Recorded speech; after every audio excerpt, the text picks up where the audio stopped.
Welcome to Talk to Satv, sponsored by Grand Palace Hotel and Resort, where we dive into the deep discussions of most pressing global and national issues. Today, our guest is Professor Shahiduzzaman. I welcome you, sir, to our show. Today, we will discuss about the Pakistan-Bangladesh relationship because few days back, Pakistani Foreign Minister and the Deputy Prime Minister visited Bangladesh. So there are new dimensions in the bilateral relations between the two nations. So what are our expectations and what is Pakistan's expectations? We will try to discover, we will try to explain, we will try to elucidate. Shahiduzzaman, sir, welcome to our show. My first question to you, you have reiterated about the fact that how this relationship should go on. What would be ideal for Bangladesh foreign policy and what kind of role Bangladesh should play in terms of bilateral relationship with Pakistan. 1 year have passed by after the revolution government has taken over. Do you think there is any progress, or it seems to you that it was usual? Thank you. It's a very pertinent and broad question. Now, I've got to, while making this evaluation, I've got to make a recollection of the circumstances that led to the visit and why it had occurred. You know, when the visit took place, there was a flurry of diplomatic activity all over this region, largely because of the fact that, the President Trump had just turned down India's relationship with the United States in terms of defense. The tariff barriers were imposed. Suddenly, Prime Minister Modi decided that he would go to China and reconcile Indian relationship, and it would act as a sort of like just showing the back to the United States. This was what really triggered a number of events that led to the turning point of how the Pakistan-Bangladesh relationship could evolve. When Prime Minister Modi decided to go to China, within days, very suddenly, the Chinese Foreign Minister, who normally has a very tough schedule, he flew into Delhi, and he wanted to have the talks, preliminary talks, very substantive, I'm sure, because he is a very effective foreign minister, before Modi would go to China. Now, as soon as it was over, the talks in Delhi, the Chinese foreign minister flew to Islamabad, in Pakistan, right from Delhi. This was done just the day before the Pakistani foreign minister was expected in Dhaka. So interestingly enough, when the Chinese foreign minister went to Islamabad, he just had one evening with the Pakistani foreign minister.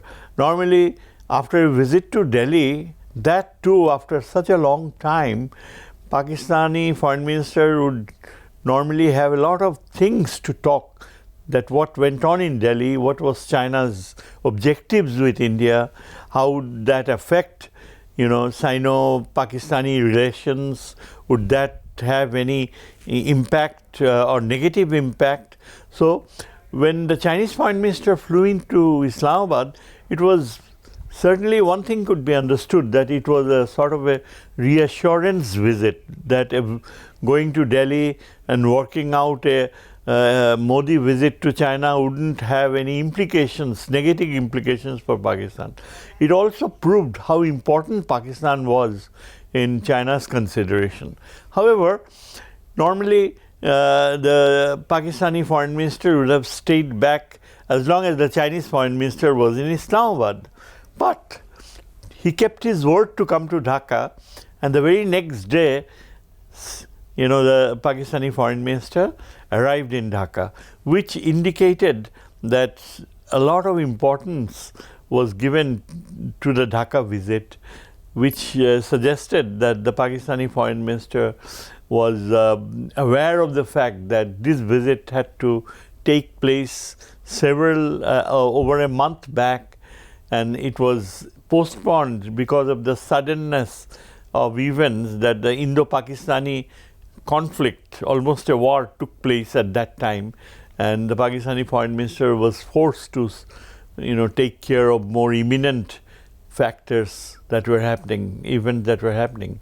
So when this visit occurred, my first anticipation was that Bangladesh should be treating the visit with a reasonable degree of display of importance, that there would be some, focus on exposure of great possibilities in Pakistan-Bangladesh ties, that this was going to be a meaningful visit. There would be discussions in the media, there would be government expressions, but there wasn't much of it. What really struck me was the Bangladesh government kept a very low profile, was not interested to give a lot of exposure. Perhaps the reason was that perhaps this government realized that the suddenness of Modi's actions and the Chinese minister's visit could lead to another postponement, a second postponement. Maybe that was the anticipation. But as I said, the Pakistani foreign minister this time took the visit very seriously. The most important factor right at the initial stage that sort of disturbed me was the fact that our foreign policy advisor was not there at the airport to receive him. This sort of shook me up, and as a student of foreign policy and diplomacy, I can count on the fact that protocol matters, and when you have a deputy foreign prime minister arriving at Dhaka, you would expect that at least someone of the rank of an advisor or a minister or his counterpart, the foreign affairs advisor, Mr. Tawhid Hussain, would himself receive him at the airport. It was a late afternoon, and there was nothing unusual. There were no other compulsions, there were no other obligations. The foreign advisor was well in town, and he was also in a very normal state of health. So when I saw him at the airport, the foreign affairs advisor was absent. He was represented rather by the foreign secretary. I thought that there was something missing somewhere in terms of warmth and in terms of welcoming the guest with a lot of intimacy. I immediately called up a retired ambassador and wanted to know his opinion, what he thought of it. But he reassured me that, well, as long as the foreign secretary is present instead of the foreign policy advisor, the protocol accepts it, and it should not be treated as a negative signal. However, the absence of the foreign affairs advisor could have some sort of a emotional impact, whatever it is. I noticed that when the advisor arrived in Dhaka, he was just whisked away in a waiting car. He didn't talk to the media. He shook hands with the Pakistani embassy people, the High Commissioner, who just arrived 2 days back in Dhaka. And then when he went to the Hotel Intercontinental, that day, which is sort of counted as one day of the visit out of the 3 days that was scheduled, there was still no arrangement for him to have any audience with the foreign affairs advisor, which really turned me off.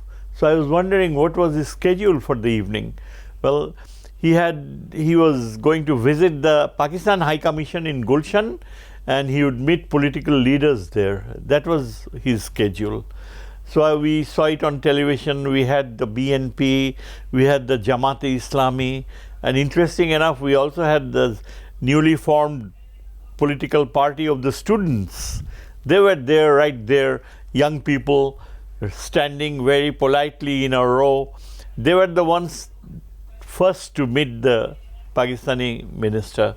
And there was a lady, of course, included. The man bearded, two of them were bearded, looked like more... The secretary of the party. The secretary of the party, who seemed to be from the... looked more like a Shibir person or the Jamaat activity. Nothing wrong, but the Pakistani foreign minister greeted them, spoke to them with a lot of warmth. And then came the Jamaat delegation.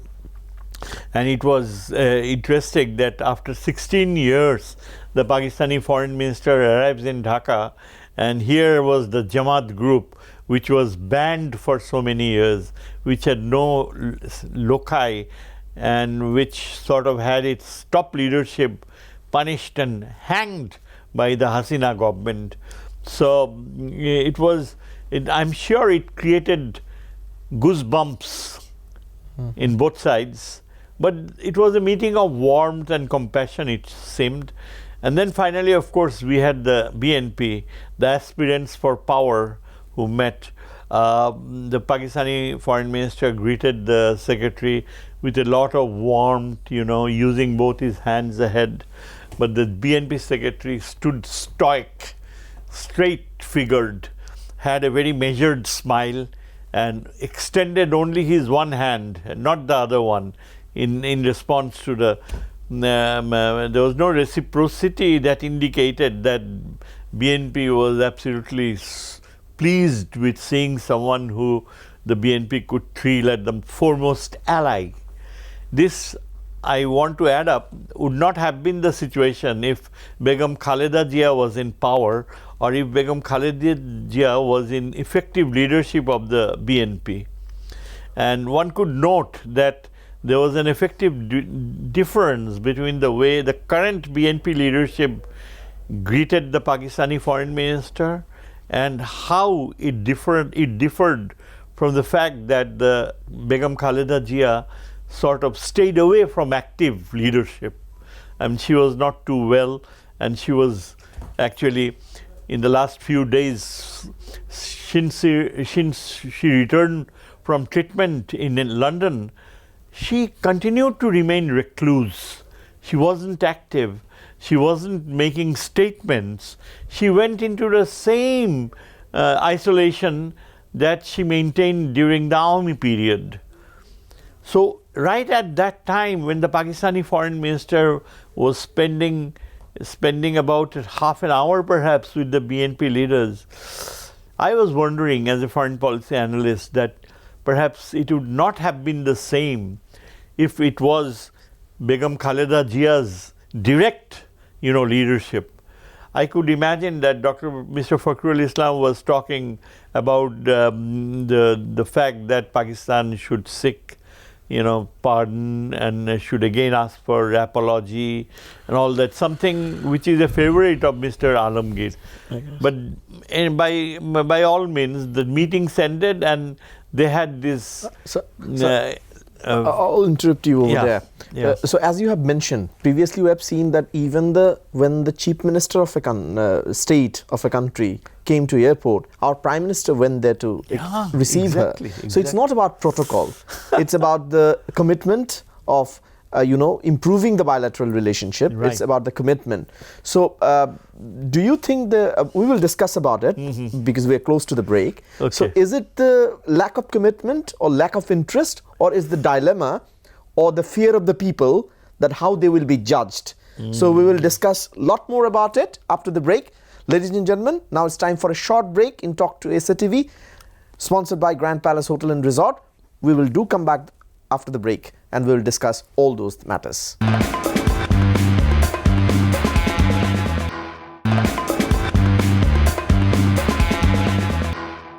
Welcome to Talk to Satv. Before the break, we were discussing about the cordialness of the government, why they have that lack of interest of welcoming their counterpart. It's not about protocol always, as we were discussing, because previously even the chief minister of a state of a neighboring nations was received by the prime minister. So is it the dilemma? And you have talked about the gesture of a major secretary general of a major political party.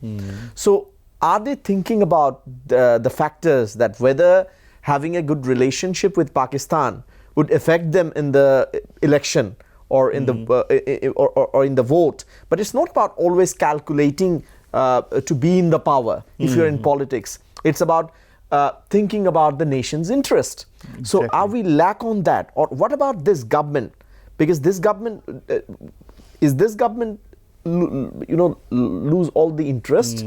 Because they were thinking about that they're wrapping up their time. So they don't want to engage themselves in any discussion or any matters that affect their integrity and neutrality as well. So does it making effect more than nation's interest? That's my question to you, sir. Exactly. You've really raised valid, speculations, and I think in the manner in which you posed your questions, they themselves tend to indicate that there is a mixture of all these realities.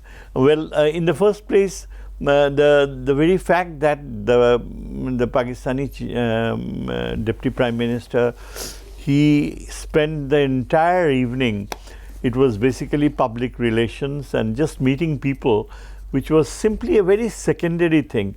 I was just wondering that he gave up his evening in Islamabad, which could have been spent having a very meaningful dialogue with the Chinese Foreign Minister, which was a matter of great importance for Pakistan. So that's how you express in international relation. Right. Chinese Foreign Minister flew from Delhi just to reiterate about the fact that we have a historical relation. Right. So the meeting in Delhi doesn't affect the historical relationship that we do have. In foreign policy, you have to express yourself. Exactly. So why we didn't express that we want a new dimension in this relationship? This indicated that our foreign advisor's attitude was deliberate. What really bothers me is the fact that this wouldn't reflect the real attitude of the government itself. Perhaps the government would have, if they had a different person, if Dr. Khalil, for example, the National Security Advisor, would have had this responsibility, the entire format, the entire approach would have been, I'm sure, far different, because the level of confidence Dr. Khalil enjoys after years of international diplomacy at the United Nations, he would have perhaps been very forthcoming, and a lot of meaningful dialogue would have taken place right on the first evening. But it was not to be, because Mr. Tawhid decided that he would handle things. And this has been a very peculiar dilemma in this government, that the foreign affairs advisor seems to be very sensitive, very paranoid about holding his powers, about practicing diplomacy. But the fact is that most other senior ambassadors of Bangladesh, senior diplomats, they hold the view that perhaps this advisor has very little foreign affairs experience. The only posting he had abroad was in South Africa. He never had a posting in the West. He never served in any other important city other than Calcutta, where he was the Deputy High Commissioner.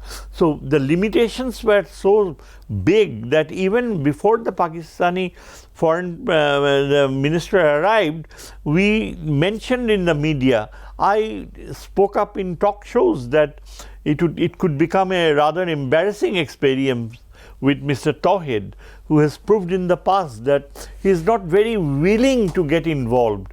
He tries to be as introvert as possible.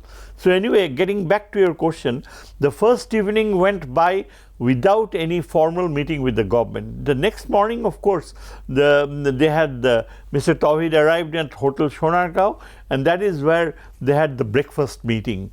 That was the first meeting they had, and I don't know how Mr. Tawhid at all received the Deputy Foreign Prime Minister, but it seemed like we saw clippings on the television that Mr. Tawhid Hossain was working on a table writing notes, and the Deputy Prime Minister arrived from beginning behind, touched him, and then Mr. Tawhid wakes up, gets up, and they go for a formal embrace.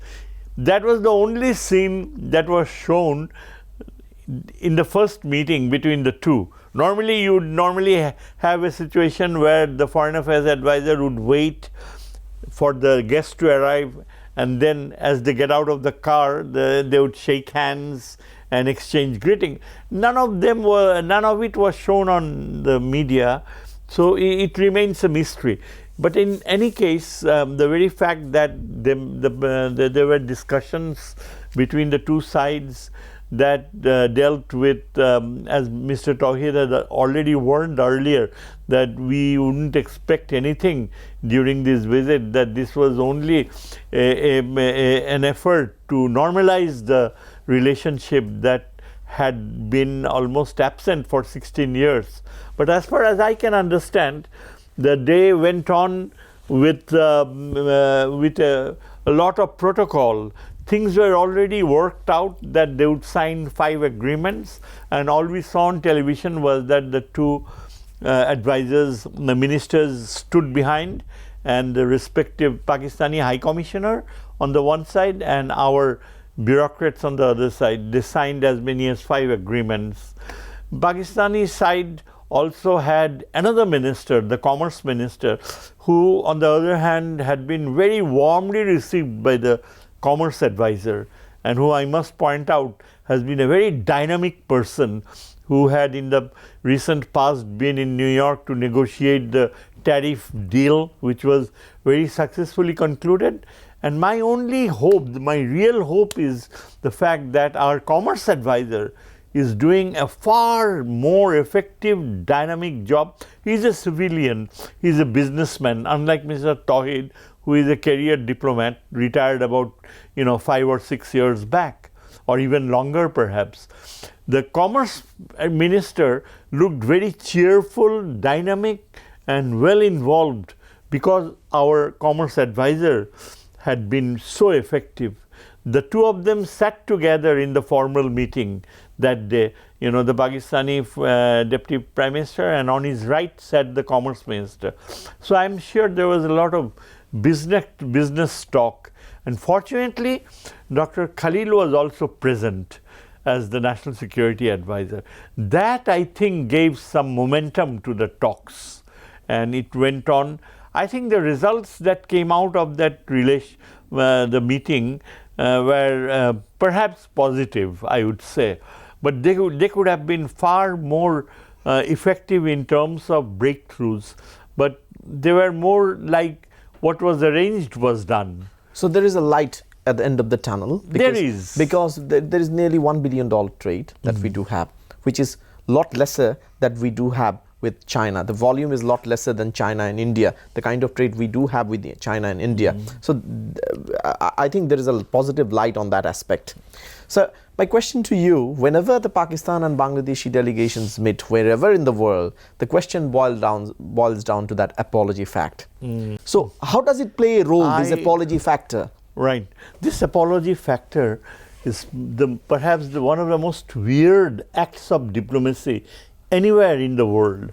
As you rightly pointed out, that it's been 50 years and the apology was already offered in whatever form it might be.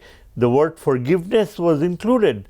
It was done at the Shimla Accord, which Sheikh Mujibur Rahman accepted as an apology. It was done when President Pervez Musharraf addressed in Dhaka that he apologized for all the excesses committed. That was also a form of apology, and that he asked for forgiveness also. He expressed sorrow. And as you say, Imran Khan had made such statements, although his mention was more for public consumption in West Pakistan. Now, the fact is that it is irrelevant to raise the question of apology. I'm sure that Mr. Tawhid Hussain is very much aware that it is a damper. It really spoils the possibility of breakthrough in the most important aspects, that is the security aspect, where we face an existential threat from India. The very fact that India threatens to take over parts of our northern territory near Rangpur, those types of military threats are absolutely critical, and they were never there before. That is where Pakistan has become so critical for our security imperatives. But I have seen that during that day, nothing involving the question of national security or the military cooperation came up. Well, I'll just mention that later when in your interview about what really happened in that direction. But then the fact that only the routine agreements were signed, and the very fact that the only event that was very meaningful that day was in the afternoon when the Pakistani Foreign Affairs Minister went to see Begum Khaleda Jia. He visited her at her residence, and this was announced the evening before, which was a signal that if, in case the BNP wins elections, that Pakistan will have a very special cordial relationship with the BNP as long as Mrs. Khaleda Zia has effective control over the party. It indicated that the foreign minister who recalled the ties between the Bangladeshi government under BNP, the relationship with Pakistan, there were indications that the Pakistani government was looking forward to see her back again in the driving seat. Also, the very fact that he met the ailing Jamaat leader at his residence, that was also a positive sign about Pakistan showing a consistent interest in Jamaat, which had been a very firm ally or treating every political Pakistan party equally. During the entire period, last 50 years, the Jamaat has always shown a great deal of attachment to the Pakistan government, and that was, of course, consistent. And as you just said, that it showed that they were treating him with equality. Now, my point is that when the visiting minister left, he left late in the evening. I think he did mention to his counterpart that, well, we have an emergency meeting to attend at Jeddah, the OIC meeting, to consider some urgent matters, and we'll be there together. And it shows that, you know, our bonds of attachment are true, are correct. But what really is important in this context is when this embarrassing issue was raised by the media again, that will Pakistan ask for forgiveness, the minister gave a very realistic response, if I may use the expression. He said that we have done it twice. Please clean your hearts. Sir, that was what he said. That was what he said. I'll hold you over there.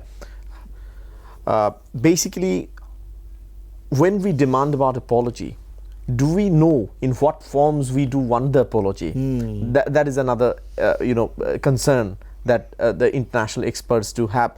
Sir, we will get back to that point. Ladies and gentlemen, now it's time to go on a short break. Please do come back, because after the break we will discuss about the international forums and how these two countries could go together, and how it could cooperate with each other in international forums.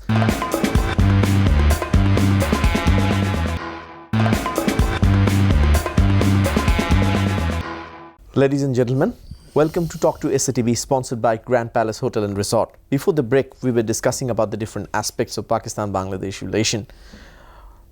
Professor Shahiduzzaman, you have spoken very high about the kind of military cooperations that these two countries should have to, regarding defense. So you have talked about the atomic treaties, if it is possible. Even you have talked about that the air base that we do have from the British period in Lalmonirhat. You have suggested that if we could, hand over it to China to operate and to buy new aircrafts, which will enhance our enhance our capacity. So security capacity or defense capacity, which is definitely essential for our national security. So meetings have taken place over here. Even you have mentioned that security advisor was there. Simultaneously, the army chief is visiting China, and the youngest Lieutenant General Faiz, who was the DGFI chief for 1.5 months, now he is in Pakistan, and they are having a meeting regarding purchasing arms and ammunitions, and So, what is the situation over here, and how we could enhance our capacity in defense, and how Pakistan could chip in enhancing our defense capacities? Very important and very sensitive issue you have raised. I'm really happy that you came up with a very in-depth perception for me to discuss. Now, one thing we have to remember is that this particular aspect of our relationship with Pakistan, the question of security, is being worked out in the shadow of a very dangerous neighbor that has never ever tolerated even the perception of having normal relationship with Pakistan. Our neighbor, big brother, has been relentlessly carrying out a media bombardment for the last 1 year in the most gruesome level and absolutely consisting of lies, myths, the worst form of propaganda that one can think of. And no other media network than those of Calcutta have shown the extreme of it. The fact is that despite Indian venom, Indian resistance and the threat to bomb Bangladesh, to destroy Lalmonirhat if it has an airport, this sort of language being used, Bangladesh had been planning and carrying out a very planned and extremely sensitive as well as secretive process of defense cooperation with Pakistan, and that you just mentioned. While the Deputy Foreign Minister, Prime Minister was in Dhaka, two very important senior-most officers of our armed forces have already left and they are now back.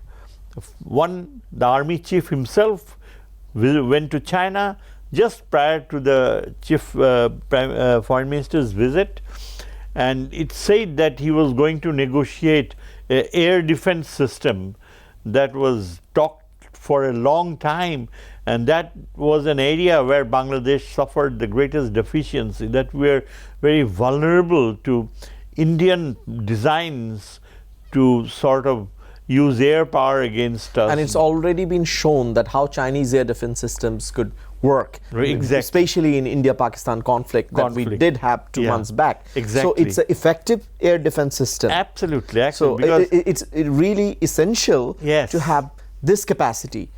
Absolutely, you've got it right there.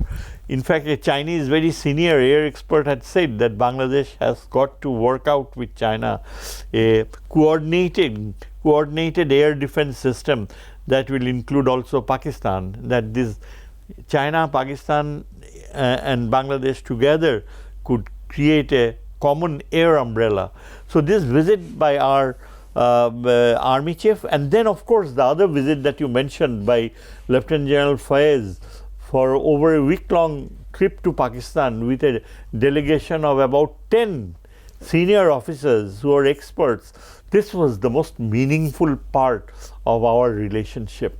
While the Foreign Minister was busy talking formally, despite all the limitations, the great inspiration behind this visit by the Foreign Minister was the fact that a Bangladesh military delegation was visiting Pakistani military installations, going to the missile production units, going to the places where Pakistan was working on many of its latest sophisticated defense apparatus, including making aircraft, state-of-the-art aircraft, state-of-the-art drones, and there was a lot of cooperation. And also the submarines. Submarine also. Chinese technology. submarines. Absolutely. So our visit by the Lieutenant General Faiz to Pakistan perhaps was a treasure of experience. And by the time he returned just a couple of days back, I'm sure that Pakistan and Bangladesh would be in a process to cooperate. I think the most essential part is how Pakistan's military leadership could entrench themselves in Bangladesh and spend a considerable amount of time, a select group of Pakistan defense planners, to reorient our senior officers. You know, most of our senior officers over the last 16 years have been so brutally brainwashed into putting all their mental frame in an Indian military strategy, especially our senior officers spending their time in India, going for courses, you know, attending their National Defense College. the entire experience had sort of viciously compromised our national security. We will go to another issue. For example, you were talking about the trades and the international cooperation in international organizations. So SAARC is the least integrated international organizations. Even African Union does better than SAARC. Right. And as a region to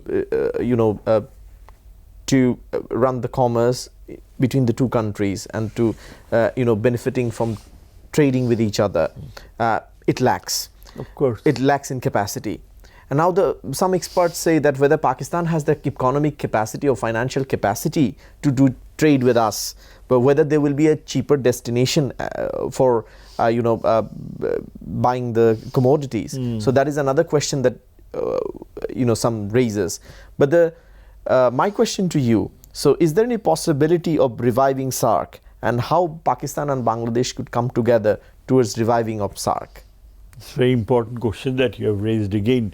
This was something crucial that I should have taken up earlier. Now, as you might imagine, as you rightly pointed out, that Pakistan and Bangladesh can play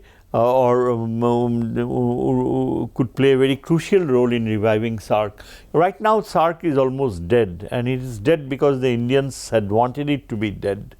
The Indians have been notorious in destroying multilateral cooperation wherever India is involved. The Indians have not cooperated with the Indo-Pacific strategy, the agreement that has been signed where India joined. It has disappointed the United States so much that India is literally kept out of it. It's the AUKUS, I think. Was it the AUKUS or I just forget the name, but it involves the Indo-Pacific strategy in the region, in the Indian Ocean region. India has been literally thrown out of it. India has destroyed SAARC. India has refused to play any constructive role in the SCO, the Shanghai Cooperation Council, because China is there, and India has been trying always to belittle the role of China. Now, as for SAARC, Bangladesh has decided that SAARC should be revived.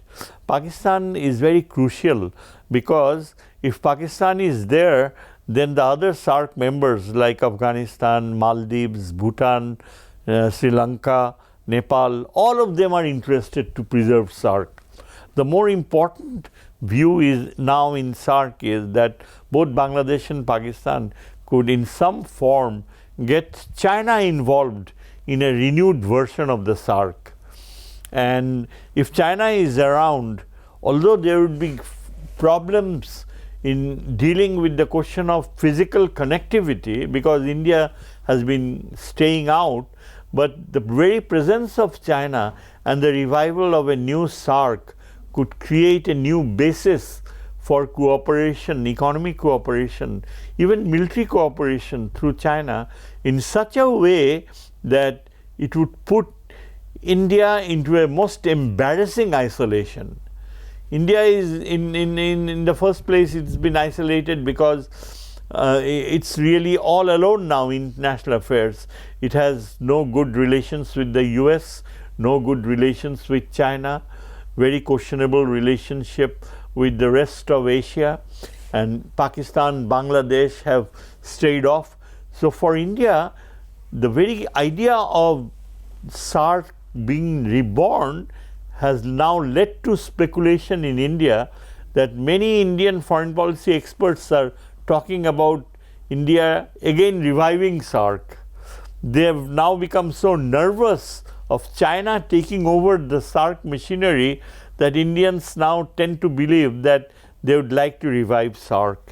In fact, there is also a rumor that India has requested China to ask Pakistan to normalize ties, which could go one step ahead to revive SAARC. Professor Shahiduzzaman, it's an absolute pleasure. It's always a pleasure talking with you. Thanks for coming to my show.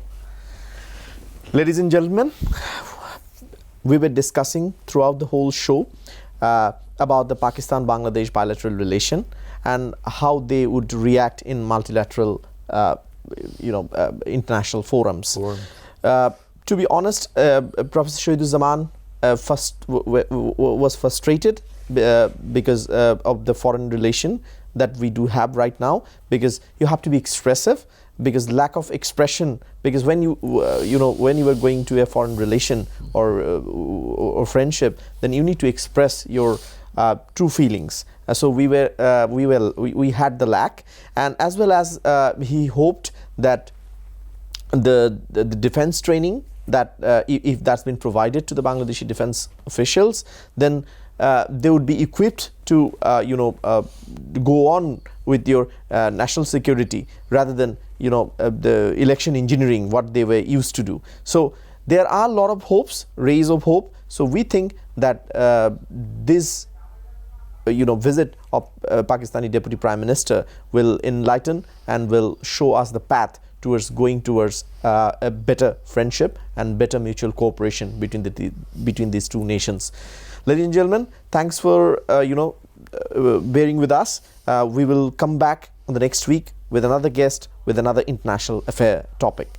Until that day, goodbye and Allah Hafiz from Talk to Satv, sponsored by Grand Palace Hotel and Resort. Thank you.